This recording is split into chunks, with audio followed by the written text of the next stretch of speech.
10 or 12 years ago, we identified, the leadership in the mental health department identified the need to reach out to the Hmong community and to figure out strategies for engaging them in mental health services. It was a real learning experience for me as a director of the department and for our staff to understand the unique issues around mental illness in their culture. There's basically no such thing. The concept of mental illness is foreign to their culture. It's not part of their understanding of how the world works, and we had to figure that out. In the mental health arena or mental health setting, Hmong has a lot of experience in the past to work with the mental health patient. Many times if you have a patient that has depression or talk about suicidals or talk about becoming dying, they will do the shamans go into trance with the trance and check to see what caused that patient to have that illness.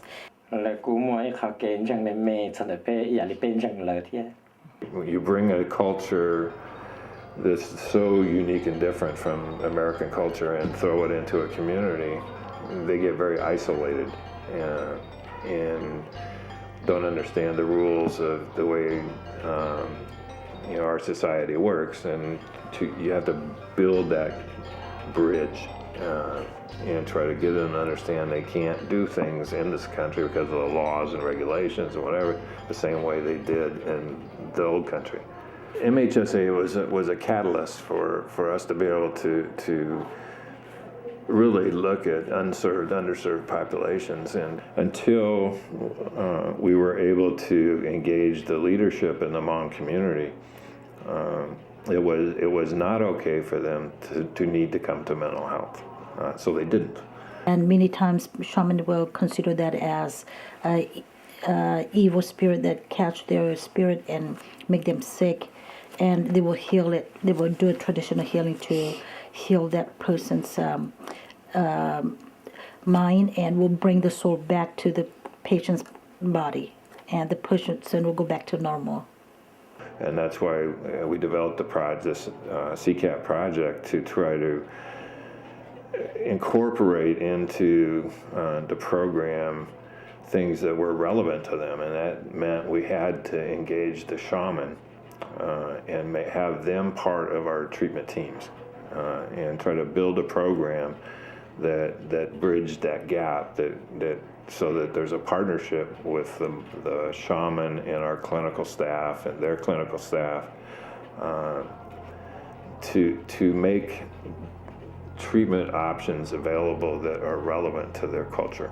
And we basically have the client coming in and identifying some of her symptoms. Some of the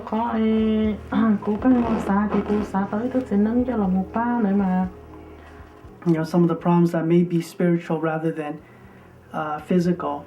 The shaman is listening, trying to identify which one. And my role in all of this is sometimes trying to clarify some of the symptoms, trying to make sure that the shaman is hearing the symptoms clearly between the client and the shaman in regards to the cultural consultation. The Wellness Center here is critical in our goal of it being inclusive and including multiple unique populations in our service system by providing culturally relevant services, language specific services, but creating an overall recovery environment that you just feel when you go to the Wellness Center.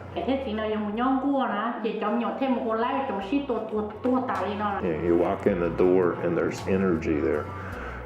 People are feeling good about themselves and learning things and participating in classes and groups and activities, and they have some control on their life. The communication is very challenged within the family, with the youth and the parents, because of the Hmong, they are still very traditional, and they will speak to the kids in the indirect way of speaking. And now children growing up here, they go to school, they learn English very well, and then adapt themselves into the new society here, and they talk very, very direct. One of the cases, the early cases that really made us realize that we needed to do a lot more to bridge the gap between Western healthcare providers and the Southeast Asian community happened, I think, when you were still here, and that's a famous case of Mr. Mua. Yeah, Mr. Mua. I was the attending on that case, and he was in the ICU for weeks, maybe 5-6 weeks, and was very ill. He had conditions where he had a yeast infection in his blood. Quite from our standpoint, he was probably going to die because he was. Very ill. He was on a ventilator for weeks and not recovering. And the family actually asked us if it was okay to come in and have a shaman perform a ceremony. And we actually felt, what the heck?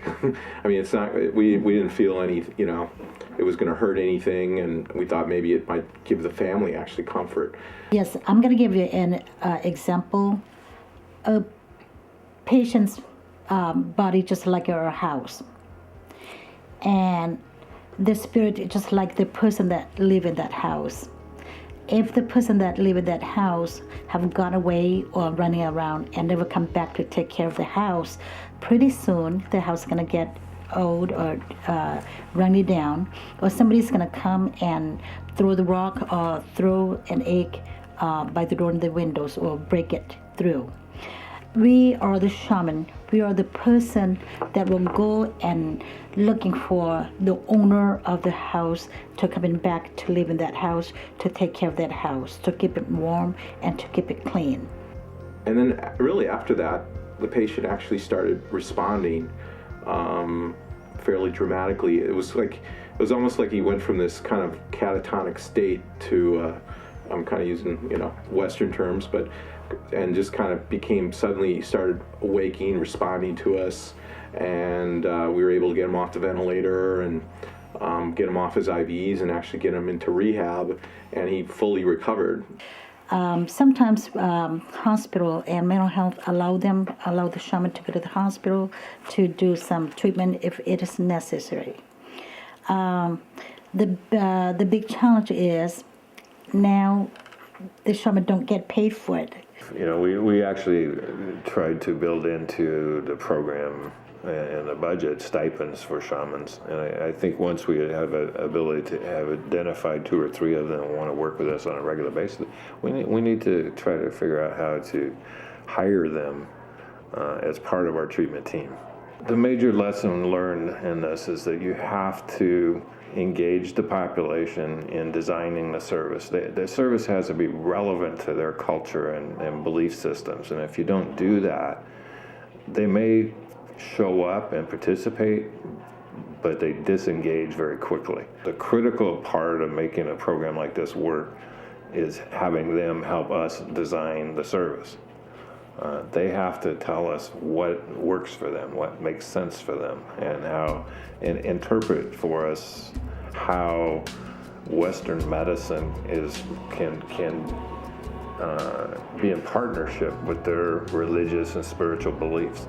As we're successful in educating the community about the recovery principles that are inherent in the Mental Health Services Act, and people get more comfortable participating in those, and we break the stigma down, and people feel more comfortable participating and coming to mental health services, we have to be able to grow the system fast enough to handle the volume of folks that are going to be accessing the system, and that's the biggest challenge.